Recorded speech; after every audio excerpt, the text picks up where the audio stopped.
Ça, c'est une base. Voilà pourquoi il y a eu plusieurs spéculations dessus. Certains ont dit le 666, c'est Vicarius Filii Dei. Lorsque tu écris Vicarius Filii Dei en chiffres romains et que tu les additionnes, ça te donne 666 en chiffres romains. D'autres ont dit, ah non, c'est un tatouage. Voilà, c'est la marque de la bête, c'est un tatouage qu'on va coller sur le front des gens ou sur la main droite. D'autres disent que, ah, non, c'est le Covid, le 666. Non, c'est le vaccin. Non, c'est la carte bleue. Non, c'est la puce on va mettre dans les gens. C'est ça, le 666. Spéculations qui n'ont rien à voir. Voilà pourquoi tous les théologiens, tous les littéraires, tous les scientifiques qui ont osé vouloir déchiffrer ce chiffre n'y sont pas parvenus. Et celui qui a été le tout premier à le déchiffrer sur la terre des hommes, je l'ai dit la dernière fois, par la grâce de Dieu, Dieu m'a fait cette grâce.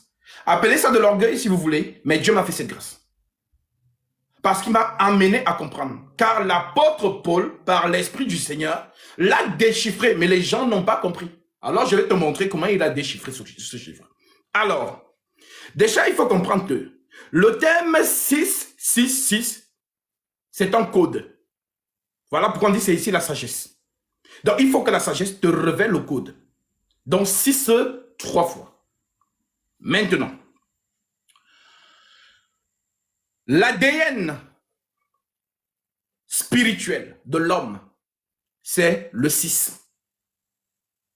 Il a été créé le 6e jour. C'est son chiffre à lui. C'est le chiffre de l'homme. Quand on dit, au lieu de t'appeler homme, on peut t'appeler 6. Ma sœur, lis-nous ça. 1 Timothée, Genèse chapitre 1. Et... Genèse 1, à partir du verset...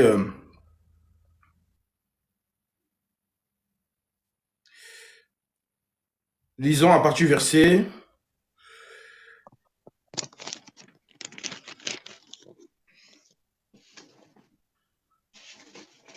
Voilà, prends à partir du verset 26. Okay. Donc ici, nous voyons que Dieu crée tout. Il finit de créer. Lorsque tout est maintenant posé, c'est donc là que l'homme vient en 6e position. Donc il vient trouver les choses déjà faites en fait. Pourquoi il vient donc trouver les choses déjà faites? Lisons. Création de l'être humain et repos. Puis Dieu dit, faisons l'homme à notre image, à notre ressemblance, qu'il domine sur les poissons de la mer, sur les oiseaux du ciel, sur le bétail, sur toute la terre et sur tous les reptiles qui rampent sur la terre. Dieu créa l'homme à son image. Il le créa à l'image de Dieu. Il créa l'homme et la femme. Dieu les bénit et leur dit, reproduisez-vous, devenez nombreux, remplissez la terre et soumettez-la. Dominez sur les poissons de la mer, sur les oiseaux du ciel et sur tout animal qui se déplace sur la terre. Dieu dit aussi, je vous donne toute herbe à graines sur toute la surface de la terre, ainsi que tout arbre portant des fruits avec pépins ou noyaux. Ce sera votre nourriture. À tout animal de la terre, à tout oiseau du ciel et à tout ce qui se déplace sur la terre, à ce qui est animé de vie. Je donne toute herbe verte pour nourriture. Et cela se passa ainsi. Dieu regarda tout ce qu'il avait fait et il constata que c'était très bon. Il y eut un soir et il y eut un matin. Ce fut le 6e jour. Amen. Tout ce que vous venez d'entendre là est une prophétie. C'est un prophète qui parle. Tout ce que vous venez d'entendre là, c'est une prophétie. L'homme créé à l'image de Dieu, c'est une prophétie. Donc, la prophétie a 2 temps. Elle est physique et elle est spirituelle. Donc, l'homme créé à l'image de Dieu ne pêche pas. Voilà pourquoi les apôtres qui ont compris ça par le Saint-Esprit ont donc dit, il est l'image du Dieu invisible. Donc on parle de qui en réalité? C'est une prophétie qui concerne Jésus et l'Église, l'homme et la femme. Maintenant, cet homme-là, on lui donne la domination de toute la création. Domine sur les oiseaux du ciel, sur tout ce qui se met sur la terre, sur les reptiles, ainsi de suite. L'homme a la domination sur la terre. Donc, comme l'homme a la domination, la femme aussi a la domination. Voilà pourquoi Jésus dit, je vous ai donné le pouvoir de marcher sur toute la puissance de l'ennemi. Donc, autant Jésus chasse les démons, autant nous aussi, qui avons cru en lui, donc sa femme, nous chassons aussi les démons. Autant il ressuscite les morts, autant nous aussi nous ressuscitons les morts. La parole est vivante. Maintenant que tu as compris ça, cet homme donc est créé le 6e jour. Donc le 6e jour, c'est le code, c'est le chiffre de l'homme. Donc quand on dit 6, en fait c'est l'homme. 6 c'est l'homme. C'est important, c'est de là que tout part. 6 c'est homme. Au lieu de te dire, ah l'homme là, on peut dire le 6 là. Maintenant, comme on a compris que l'homme c'est le chiffre 6, alors le chiffre 7 c'est qui? Le chiffre 7 c'est Dieu.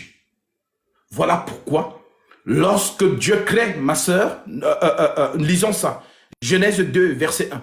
Écoutons ce que Dieu dit à propos du 7e jour. Quand vous lisez premier jour, 2e jour, 3e jour, 4e jour, 5e jour, 6e jour, il y a la mention, il y eut un soir et il y eut un matin. Ce fut le tel jour, tel jour, tel jour. Mais à propos du 7e jour, il n'y a pas de soir et matin. Lisons. C'est ainsi que furent terminés le ciel et la terre et toute leur armée. Le 7e jour, Dieu mit un terme à son travail de création. Il se reposa de toute son activité le 7e jour. Dieu bénit le 7e jour et en fit un jour saint, parce que ce jour-là, il se reposa de toute son activité, de tout ce qu'il avait créé. Donc, le 7e jour, c'est le jour du repos. C'est le jour sanctifié. Maintenant, le jour sanctifié représente qui? Dieu. L'homme, c'est le 6. Je répète encore. C'est-à-dire, ne soyez pas distraits. C'est-à-dire, tout ce qu'on vous a injecté dans l'esprit là depuis des générations, mettez ça de côté. Le 6, c'est l'homme. Le 7, c'est Dieu. Voilà pourquoi ce jour, le 7, a été donné comme jour de sanctification ou encore jour de repos. Maintenant, regardez comment Dieu s'identifie en ce jour. Exode chapitre 20, verset 8, ma sœur. Lisons.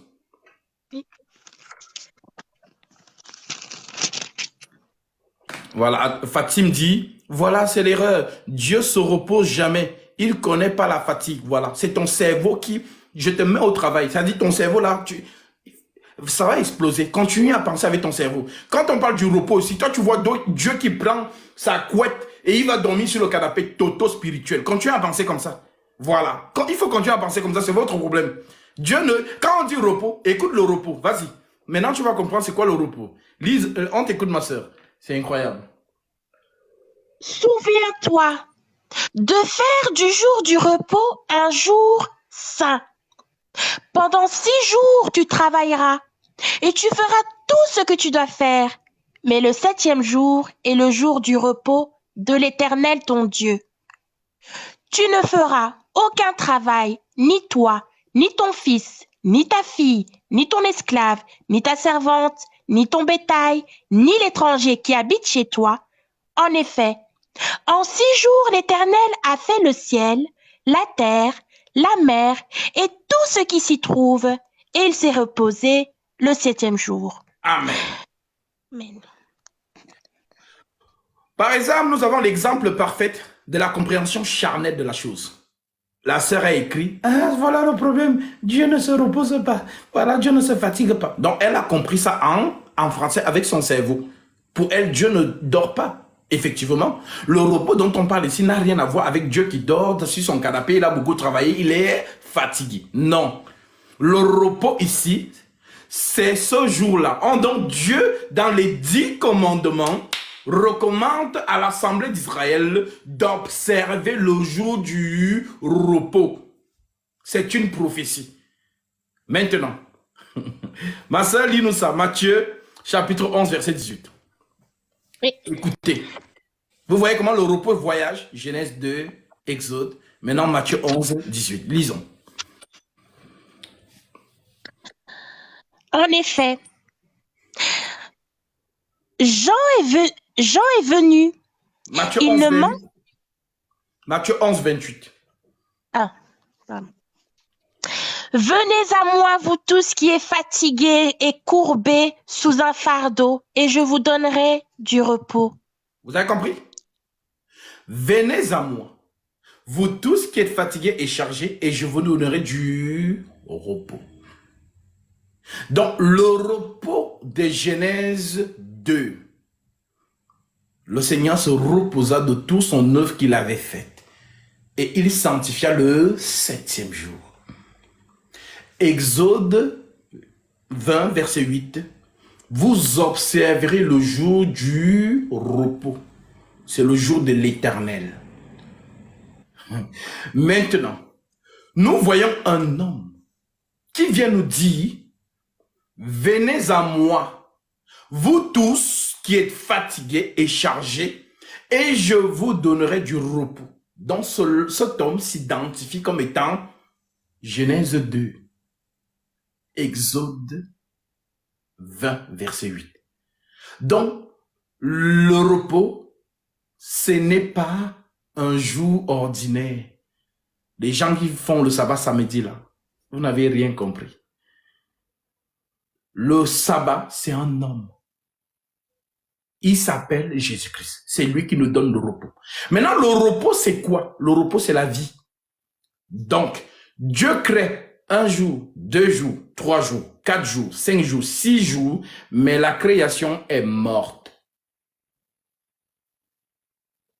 Voilà. Tu vas mieux comprendre comme ça. 1 jour, 2 jours, 3 jours, 4 jours, 5 jours, 6 jours, la création est morte. Rien ne se meut, rien n'est vie. Il a créé. C'est un peu comme quelqu'un, il crée voilà, le téléphone. Voilà, tu as l'iPhone, vous qui avez des iPhones, vous avez l'iPhone. S'il n'y a pas Internet, ça, à quoi ça sert l'iPhone? S'il n'y a pas la puce dedans, ça sert à quoi? Ça sert à rien. Donc c'est une création, mais qu'on ne peut pas utiliser s'il n'y a pas Internet. Voilà la création. Maintenant, pour que la création ait la vie, il faut que Dieu travaille.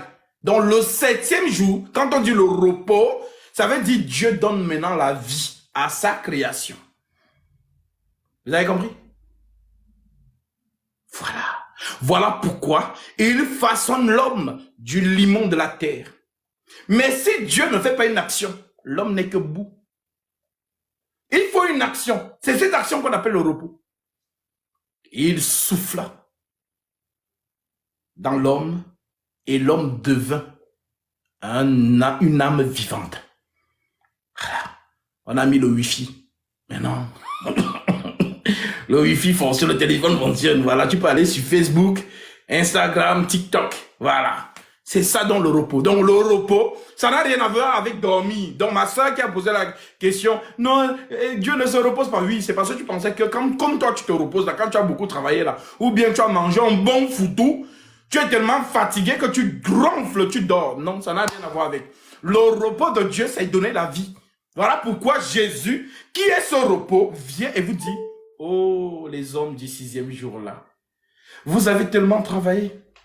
Vous avez tellement cherché à atteindre la perfection par vos propres efforts. Ah, Adam, tu as fait ça. Jacob, Moïse, Abraham, vous avez tellement travaillé, mais vous n'avez pas atteint la perfection. Pourquoi? Parce que la loi disait, si quelqu'un observe 9 commandements et pêche contre un seul, il est coupable de tous. Donc les 10 commandements, personne ne pouvait les respecter. Personne. Aucun homme ne peut respecter les 10 commandements. Non, à un moment donné, tu vas faillir. Tu vas faillir à un moment donné. Donc, on dit donc que si tu faillis si tu respectes tous les commandements, dont 9, mais que tu paies juste contre un seul, tu recommences à zéro. Tu es coupable de tous. Donc, comme l'homme n'arrive pas à atteindre la perfection par les commandements, alors le repos descend pour venir donner la vie aux hommes, car les hommes sont morts. Tous ont péché et sont privés de la gloire de Dieu. C'est l'écriture.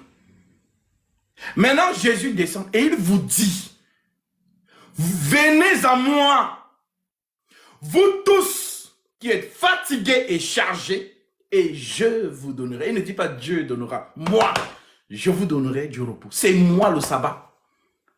Alors oui, vous qui observez le sabbat le samedi là, vous n'avez rien compris. Le sabbat c'est un homme. Nous, les disciples de Christ, nous sommes dans le sabbat, en Jésus-Christ. On n'est pas dans le jour ordinaire, non lundi, non c'est lundi, non c'est samedi, dimanche. On n'est pas dedans. Le sabbat c'est un homme, c'est Jésus-Christ. Donc nous n'avons pas de jour spécifique. Voilà. Maintenant que vous avez compris ça, lisons une autre écriture.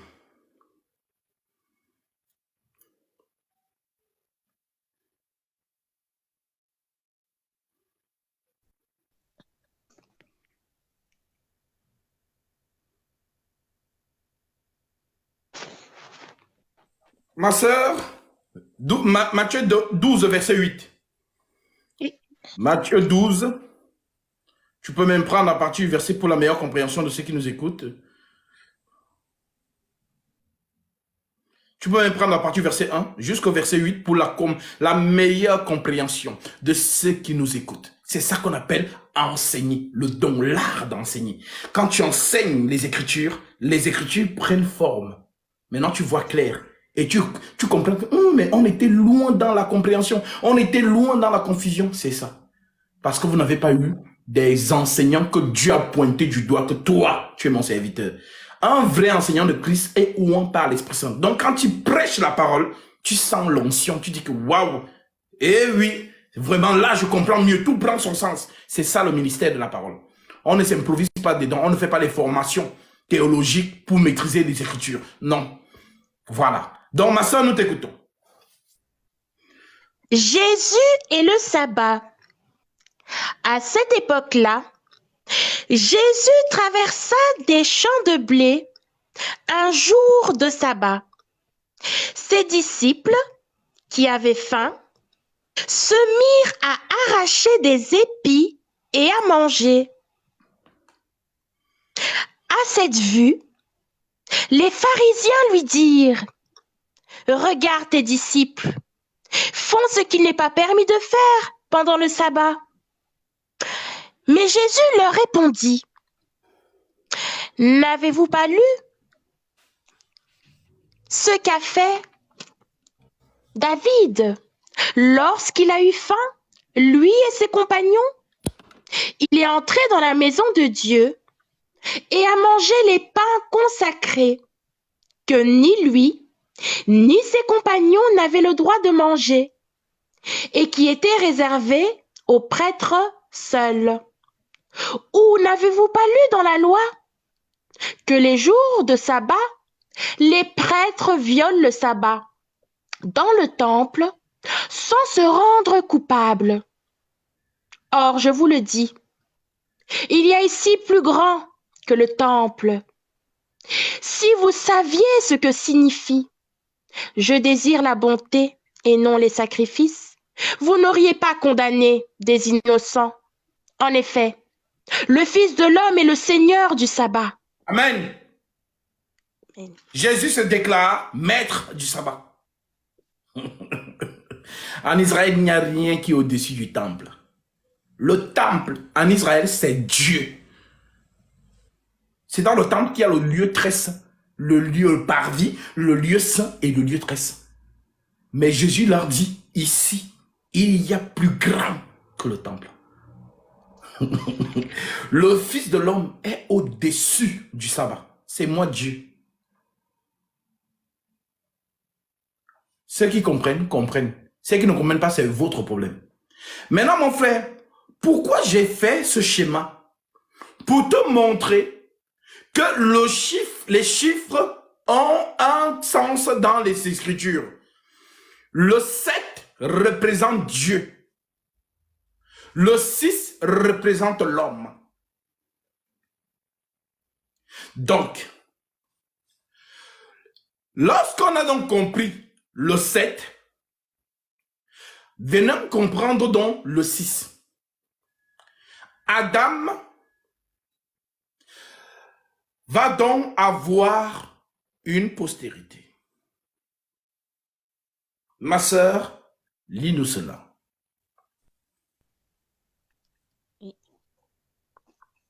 Genèse chapitre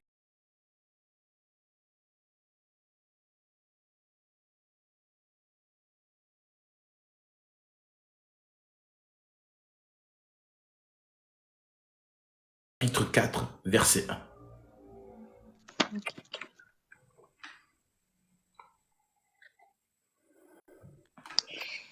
Caïn et Abel.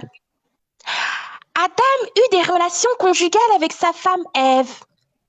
Elle tomba enceinte et mit au monde Caïn. Elle dit, « J'ai donné vie à un homme avec l'aide de l'Éternel. » Elle mit encore au monde le frère de Caïn, Abel. Abel fut berger et Caïn fut cultivateur. Amen. 2 hommes, 2, 6. Parce que Caïn, c'est un homme, 6. Abel, c'est aussi un homme, 6. Maintenant, avant de comprendre les 2, 6 humainement, comprenons d'abord les 2, 6 spirituellement. Genèse chapitre 2, verset 16.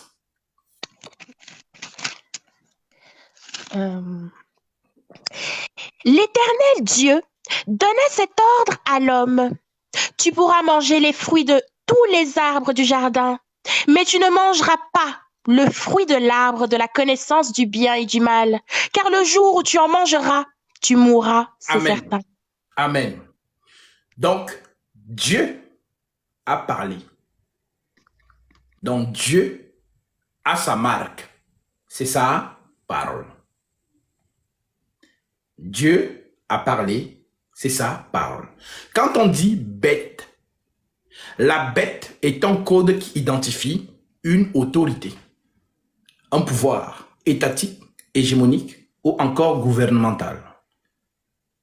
Un roi. Est-ce que j'ai une écriture qui me soutient? Daniel chapitre 2. Ma soeur, lisons ça, pour que les gens comprennent les thèmes, parce que les gens ne comprennent pas les écritures, bête, marque de la bête, bête, bête, donc c'est confus dans le cerveau des gens. Donc quand on dit bête, peut-être ils voient un monstre, je ne sais pas, mais ils vont comprendre aujourd'hui. Daniel chapitre 2. On peut prendre à partir du verset.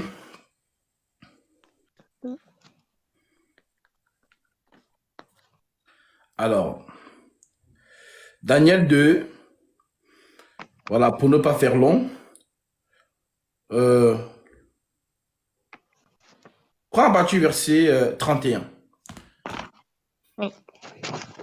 Tous les faux hommes de Dieu là, qui avaient enseigné des faussetés là, ayez l'humilité d'enlever votre levain, c'est-à-dire enlever ça de la pensée des gens que vous avez enseignés. Voilà, parce que je sais que vous me suivez tous en faux profil, pour que vos disciples, ceux qui vous suivent dans vos soi-disant églises là, ne reconnaissent pas que vous êtes là. Donc si vous avez enseigné des faussetés, corrigez ça. C'est ça l'humilité. Vas-y ma sœur. Roi, tu regardais et tu as vu une grande statue. Cette statue était immense et d'une splendeur extraordinaire. Elle était debout devant toi et son aspect était terrifiant. La tête de cette statue était en or pur, sa poitrine et ses bras en argent, son ventre et ses cuisses en bronze, ses jambes en fer, ses pieds en partie en fer et en partie en argile. Pendant que tu regardais, une pierre s'est détachée sans aucune intervention extérieure. Elle a frappé les pieds en fer et en argile de la statue et les a pulvérisés.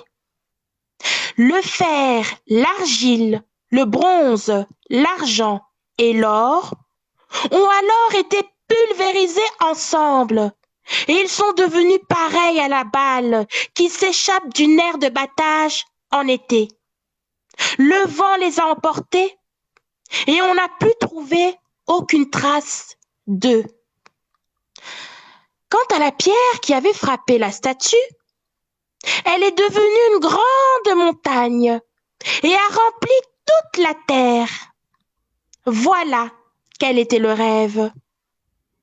Nous en dirons l'explication devant le roi. Roi, tu es le roi des rois, parce que le Dieu du ciel t'a donné la royauté, la puissance, la force et la gloire.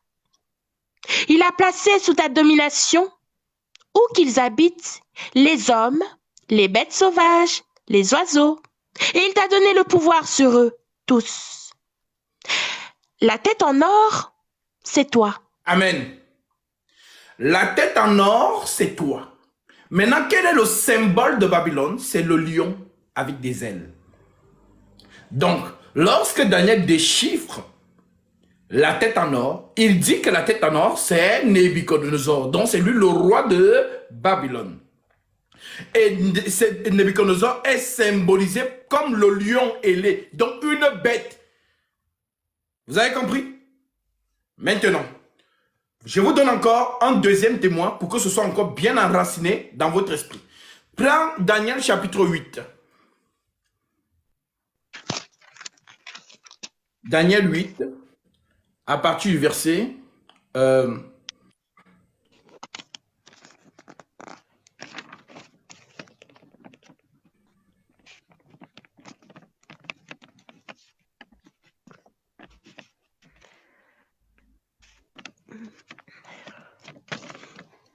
alors,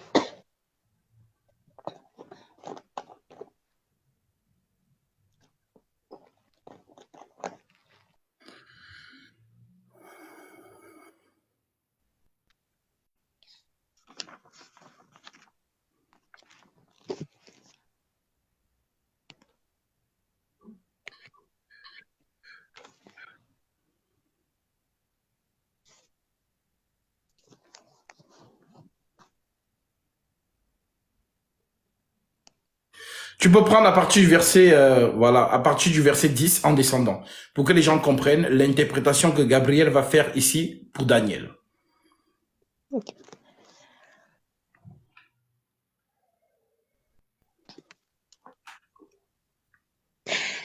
Elle a grandi jusqu'au niveau des corps célestes.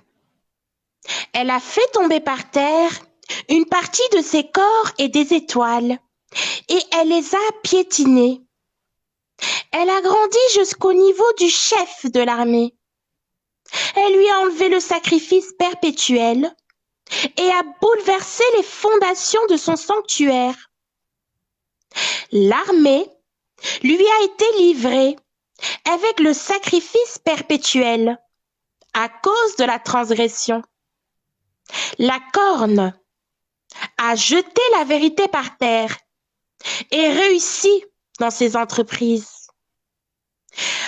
J'ai entendu un saint parler et un autre saint dire à celui qui parlait: jusqu'à quand durera cette vision à propos du sacrifice perpétuel et de la transgression dévastatrice? Jusqu'à quand le sanctuaire et l'armée seront-ils livrés au piétinement? Et il m'a dit: encore 2300 soirs et matins, puis le sanctuaire sera purifié.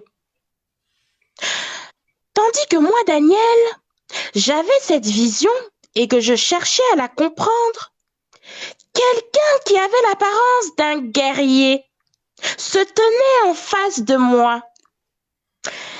J'ai entendu la voix d'un homme au milieu du fleuve Oulaï.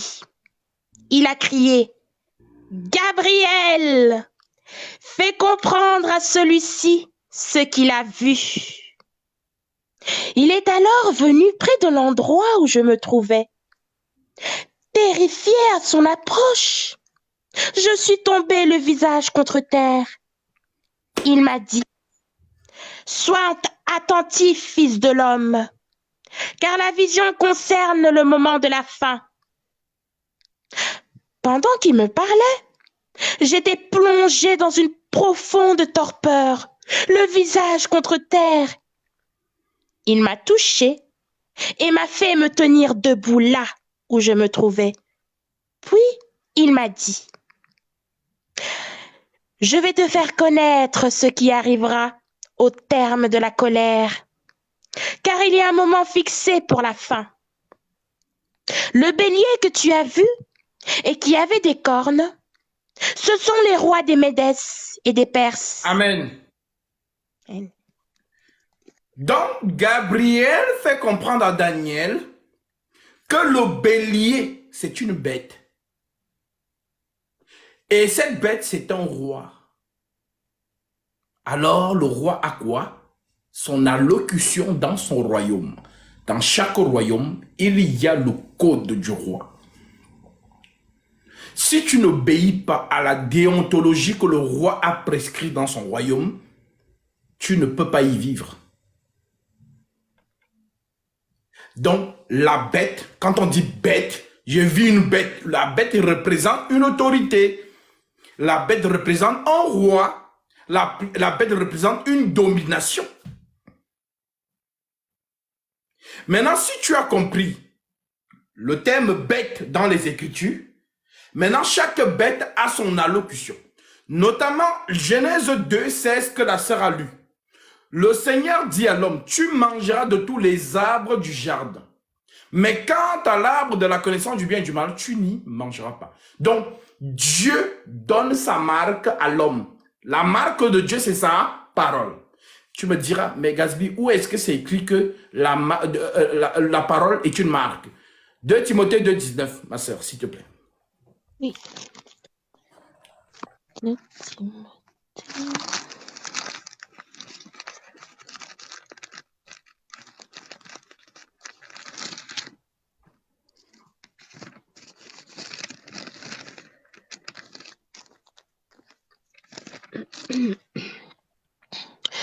Cependant, les solides fondations posées par Dieu subsistent, porteuses de cette inscription. Le Seigneur connaît ceux qui lui appartiennent, et tout homme qui prononce le nom du Seigneur, qu'il se détourne de l'iniquité. Amen. Dans la bonne traduction d'Arby, l'Écriture dit, néanmoins, le solide fondement de Dieu reste debout, avec ses paroles qui lui servent de sceau. Le sceau, c'est une marque, le sceau du roi. Donc la marque du Christ, c'est sa parole. Alors cette marque, nous voyons comment Dieu donne cette marque à qui? À l'homme. Tu pourras manger de tous les arbres du jardin. Mais quant à l'arbre de la connaissance du bien et du mal, tu n'y mangeras pas. Le jour où tu en mangeras, tu mourras. Maintenant, écoutons maintenant le sceau ou la marque de l'autre bête. Genèse 3, verset 1.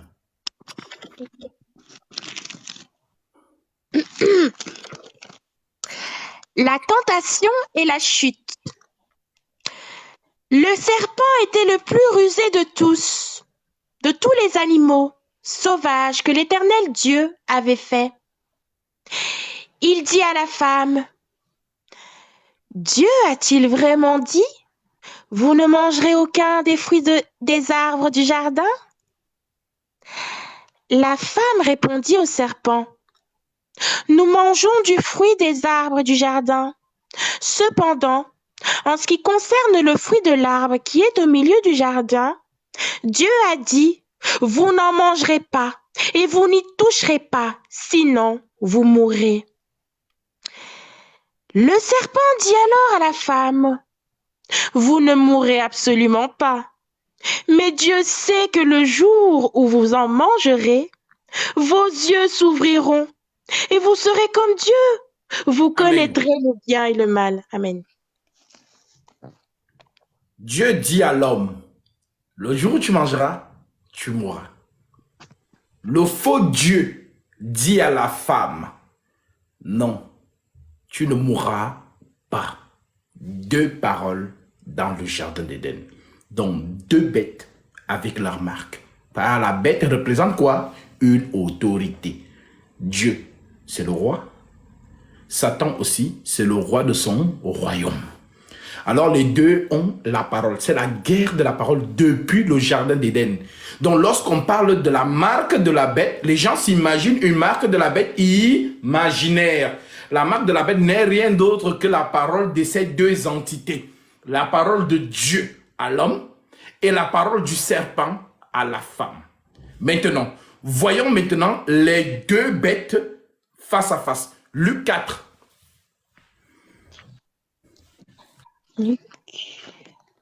À partir du verset 1. Lisons Luc 4. Nous allons donc voir comment les 2 bêtes vont s'affronter. La guerre de la parole. Tentation de Jésus. Jésus, rempli du Saint-Esprit, revit du Jourdain. Il fut conduit par l'Esprit dans le désert, où il fut tenté par le diable pendant 40 jours. Il ne mangea rien durant ces jours-là. Et quand cette période fut passée, il eut faim. Le diable lui dit, « Si tu es le Fils de Dieu, ordonne à cette pierre de devenir du pain. » Jésus lui répondit, « Il est écrit, l'homme ne vivra pas de pain seulement, mais de toute parole de Dieu. » Amen. La guerre de la parole. Vous avez vu?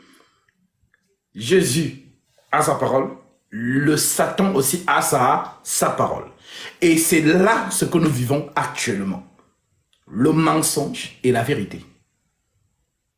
Voilà pourquoi 2 Timothée 2,19 dit « Néanmoins, le solide fondement de Dieu reste debout avec ses paroles qui lui servent de sceau.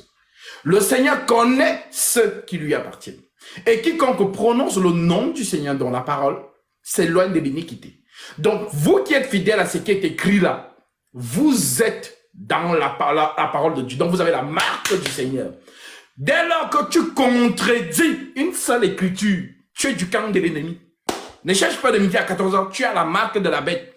Parce que ne pas obéir à la parole du Christ, c'est obéir à celle du serpent. C'est automatique. Ça va très vite.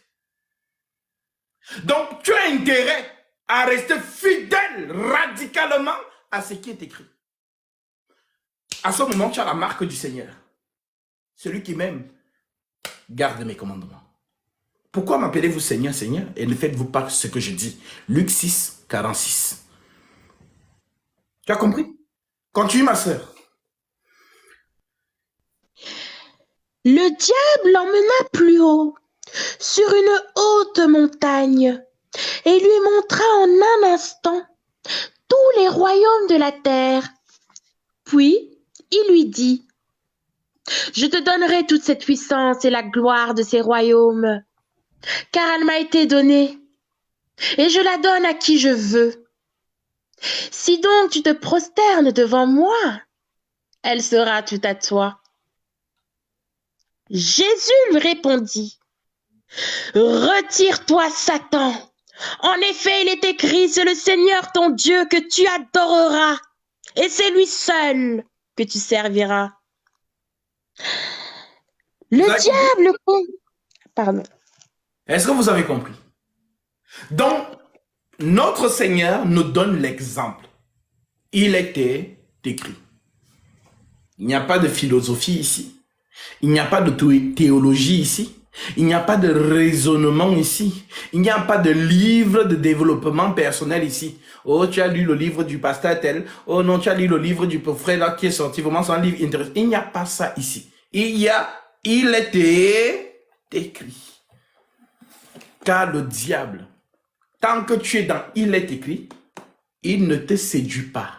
Il ne peut même pas. D'où le fait que Jésus nous dit dans Matthieu 7, 24, c'est pourquoi quiconque entend ces paroles que je dis et les met en pratique sera semblable à un homme prudent qui a bâti sa maison sur le roc. Mais prudent, pourquoi?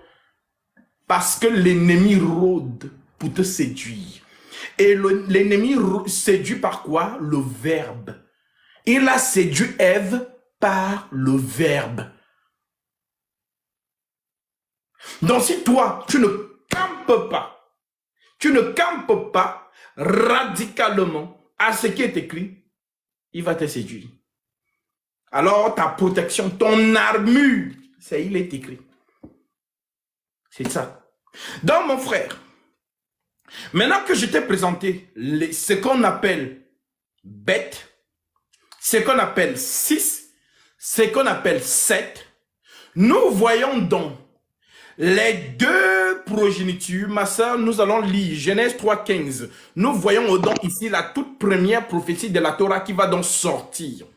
Je répète, toute première prophétie de la Torah. Genèse 3, verset 15. Je mettrai l'hostilité entre toi et la femme, entre ta descendance et sa descendance. Celle-ci t'écrasera la tête et toi, tu lui blesseras le talon. La prophétie est sortie. Je mettrai inimitié, hostilité, guerre. La guerre entre les deux postérités. Je mettrai inimitié, donc je mets la guerre entre les deux postérités. Je mettrai inimitié entre toi et la femme, entre ta postérité et sa postérité. Celle-ci t'écrasera la tête, mais toi, tu lui blesseras le talon. Maintenant, quand on parle de postérité, on parle de quoi? D'une descendance. Quand on parle de descendance, on parle de quoi? D'un enfant. Et quand on parle d'un enfant, on parle de quoi? D'un fils, car Dieu ne travaille pas avec la fille.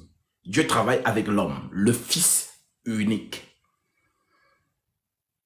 Maintenant, ces deux postérités vont donc se matérialiser, car la prophétie doit marcher jusqu'à son accomplissement. Alors, elle tombe enceinte, Ève. Et qu'est-ce qu'elle nous dit? Genèse 4. Genèse 4, 1.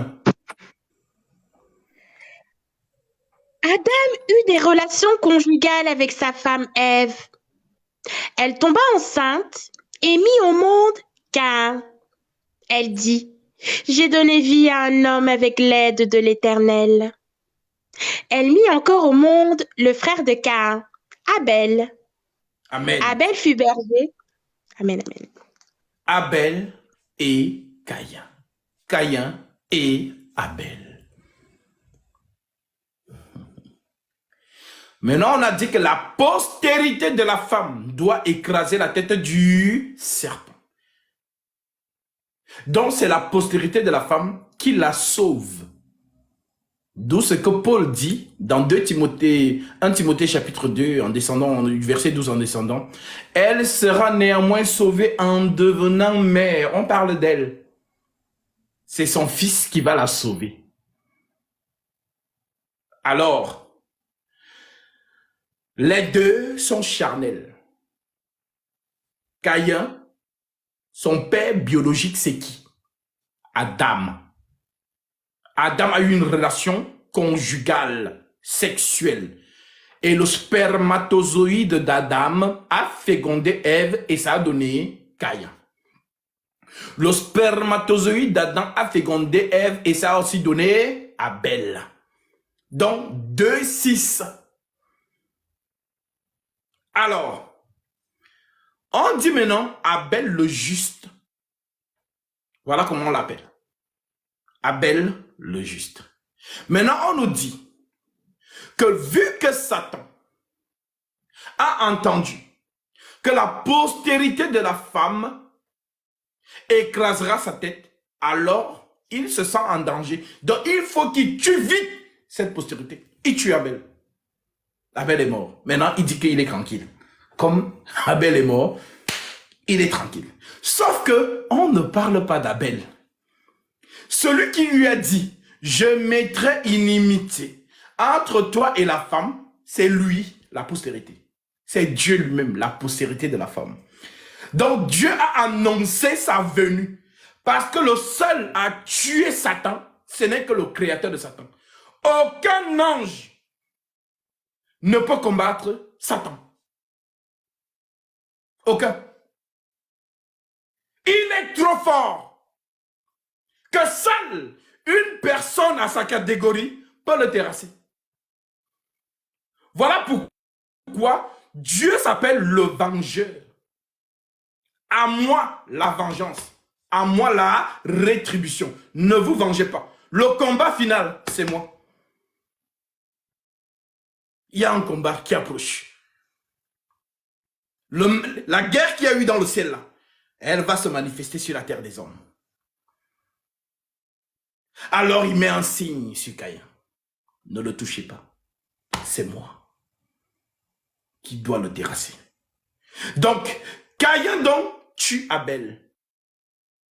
Parce que lui, il se dit que voilà pourquoi on vous dit qu'il ne connaît pas le mystère caché du Tout-Puissant. Il ne connaît pas. S'il connaissait, il savait que non, c'est plus tard. Mais lui, il a cru. Parce que quand on parle de Caïn, Caïn dans la préscience divine est le représentant de Satan sur la terre. Abel, dans la préscience divine, est le représentant de Jésus sur la terre. Donc, il tue Abel pour se sentir en sécurité. Que Dieu te bénisse, Catherine. Tu as certainement été touché par la parole et tu as décidé de faire cette offrande. Et conformément à la parole du Christ qui déclare que celui à qui l'on enseigne la parole fasse part de tout, c'est bien celui qui l'enseigne. Ne vous y trompez pas, on ne se moque pas de Dieu. Ce qu'on aura semé, il le moissonnera aussi. Que par cette offrande, le Seigneur t'accorde ce que ton cœur désire, car tu as été fidèle à la parole. Et lui qui dit, mes paroles sont esprit et vie, qu'il t'accorde pleinement ce que ton cœur désire, lui qui connaît tes prières et tes doléances, et qu'il déverse sur toi ses dons spirituels. Au nom de Jésus-Christ, sois béni, ma sœur.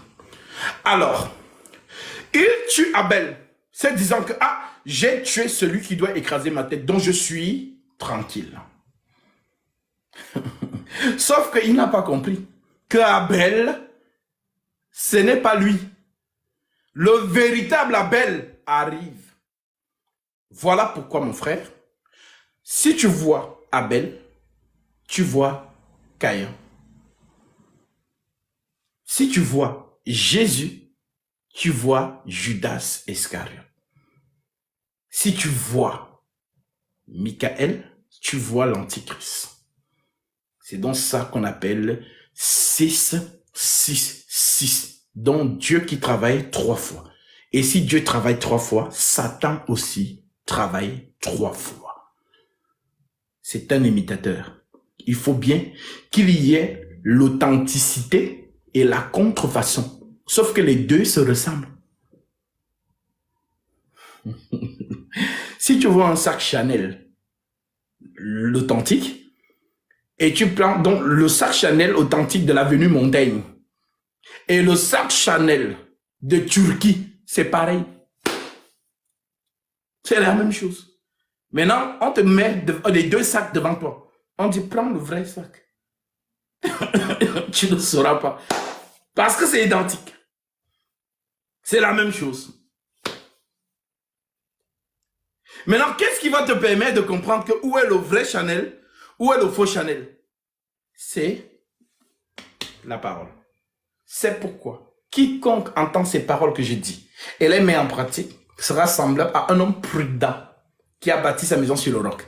Donc ton code de référence, c'est l'écriture. Mais les gens, qu'est-ce qu'ils font? Ils abandonnent les écritures pour suivre les hommes, tels que Paul l'a prophétisé, car il viendra un temps où les hommes abandonneront la saine doctrine.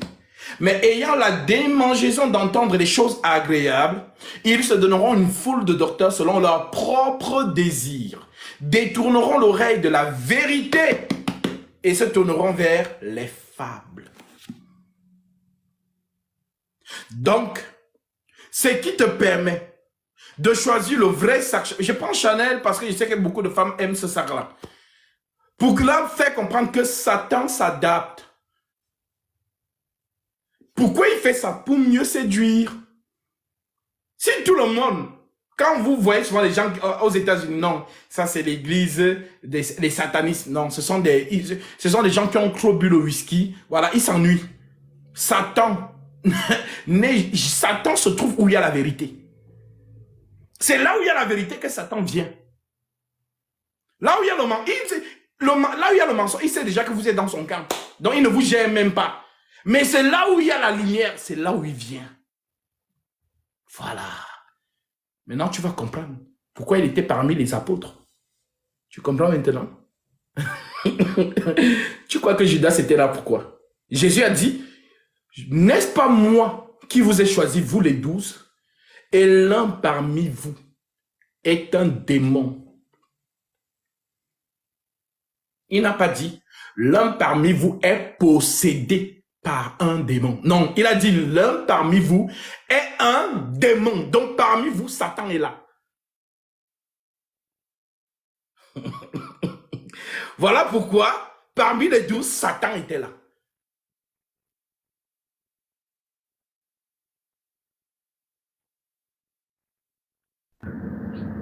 Ouais, c'est vraiment très clair là. Présentement, c'est toujours parfait de t'écouter. C'est très clair et très, très détaillé. Et vraiment, je suis hyper satisfait. Et je pense que je vais pas me défaire. Je vais pas me défaire de ça. Je pense que ça va rester ancré dans ma tête. Donc, voilà. Et puis, j'ai aussi une dernière petite question, mais je ne sais pas si j'ai la possibilité de la poser. Vas-y. Oui, bon, voilà. J'ai vu les 3-6, comme tu disais tantôt, dans l'une des vidéos je sais pas, de l'un des personnes qui te suivent, qui l'a reposté dans son live. Pas dans son live, mais plutôt dans l'une de ses vidéos. Et puis, je suis tombé sur ça, je l'ai lu. Mais je me suis posé la question aussi à savoir, mais pourquoi 3 fois? Pourquoi en 3 temps uniquement il a décidé de travailler? D'accord. Pourquoi en 30 ans? Parce que Dieu travaille avec le chiffre 3. Il parle 3 fois. Il ne parle jamais 5 fois, 4 fois, non. C'est toujours 3 fois qu'il parle. Genèse 1, Genèse 2, Genèse 3. Le reste, il ne parle plus. C'est la prophétie qui marche jusqu'à son accomplissement. Voilà pourquoi Jésus sur terre, lui aussi dit qu'il parle 3 fois. Je vais te dire ça.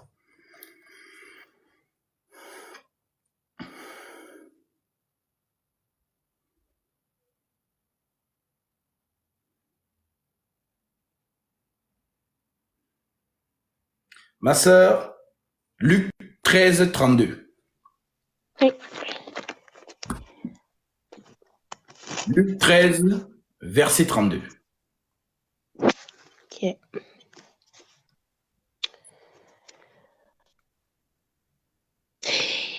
Il leur répondit, allez dire à ce renard, voici, je chasse les démons et je fais des guérisons aujourd'hui et demain. Et le 3e jour, j'aurai fini. Mais il faut que je poursuive ma route aujourd'hui, demain et le jour suivant. Car il ne convient pas qu'un prophète meure ailleurs qu'à Jérusalem. Amen. Allez dire à ce renard. Le renard, c'est qui? C'est César. Satan. Que je travaille aujourd'hui, demain, et le 3e jour, j'aurai terminé. Donc, le Tout-Puissant parle 3 fois. Donc, le chiffre 3, c'est le chiffre du sacerdoce. Voilà pourquoi Lévi est né le 3e de la fratrie des 12 frères. Et c'est Lévi à qui le Seigneur a donné la prêtrise, le sacerdoce, dans la première alliance. Voilà pourquoi tant que le tabernacle, dont Jésus, n'a pas 30 ans, l'Esprit ne descend pas. C'est à 30 ans exactement, pile poil, qu'il vient au Jourdain. Jean le Baptiste, et là, le maître de l'alliance descend et tabernacle son corps. Alors, c'est ça qui est répété dans l'Apocalypse. Je suis celui qui est, qui était et qui vient. Je suis celui qui est, qui était et qui vient. Qui était? C'est Abel. Qui est? C'est Jésus. Qui sera? C'est Michael. Voilà les trois. Donc, et à chaque fois qu'il est là, il faut son adversaire. Abel, Caïn, Jésus, Judas Iscariote, Michael, l'Antichrist. Voilà mon frère. C'est vraiment parfait. Voilà, et je suis vraiment en joie. C'est très vraiment détaillé pour celui qui ne comprend pas. Je ne sais pas vraiment encore comment est-ce que les explications pourraient être données. Voilà. Je te remercie vraiment pour tous ces détails-là parce que je pense que c'est vraiment très important pour celui qui souhaite vraiment distinguer vraiment sa place dans la société en fonction des actes qu'il commet. Je pense que c'est très important et je pense que toute investigation déjà commence déjà par la pensée, autant qu'elle soit positive pour essayer d'améliorer au fur et à mesure. Et puis ensuite, je pense que on pourra demander son aide et puis il nous apportera au fil en fait de nos efforts consécutifs. Et donc voilà.